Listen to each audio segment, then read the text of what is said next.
अगला जीवन परलोक और सुखरूप था। सुखरूपता मोक्ष है, जो सुख प्राप्त होने के बाद कभी कहीं नहीं जाता है। अग्नि की उष्णता कभी कहीं नहीं जाती है। अग्नि से गर्म किए हुए पानी की गर्मी तो चली जाती है।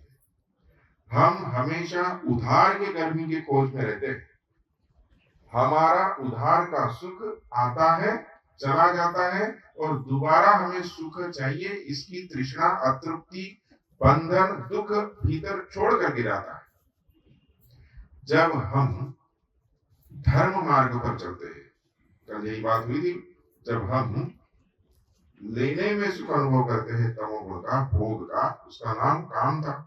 लेन देन में जो सुख का अनुभव करते हैं कर्ता भाव का, उसका नाम अर्थ था। देने में जो सुख का अनुभव होता है उसका नाम धर्म था, प्रेम था, सत्व गुण था, ज्ञान था। यह हृदय की उदारता है, यह दैवी वृत्ति है। और इस पर खड़े होकर, यह भी अंतिम नहीं है। इस पर क्यों अंतिम नहीं है? क्योंकि मन की सत्वगुणी वृत्ति हमेशा बनी नहीं रहती है। यही बात कल प्रारंभ हुई थी, आज उससे आगे चलते हैं।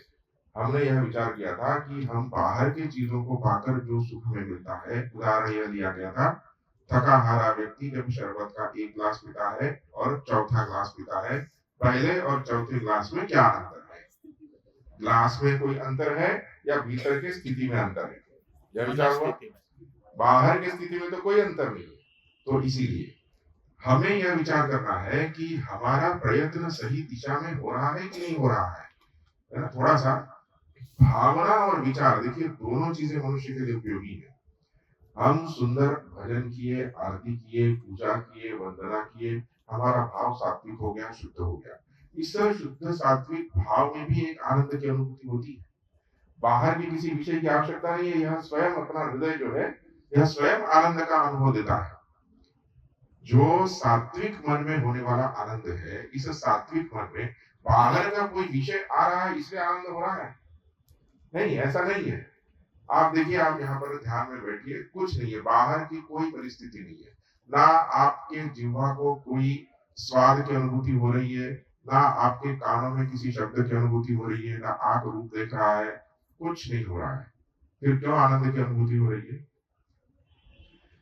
मनस्थिति के शांत होने पर, सात्विक होने पर जो आनंद आ रहा है, वो अगर बाहर से नहीं आ रहा है, और नहीं आ रहा है, ये हमें स्पष्ट ही पता चल रहा है। अगर बाहर से नहीं आ रहा है तो हमारे आनंद की खोज की दिशा बाहर की ओर रखना कहां तक सही है?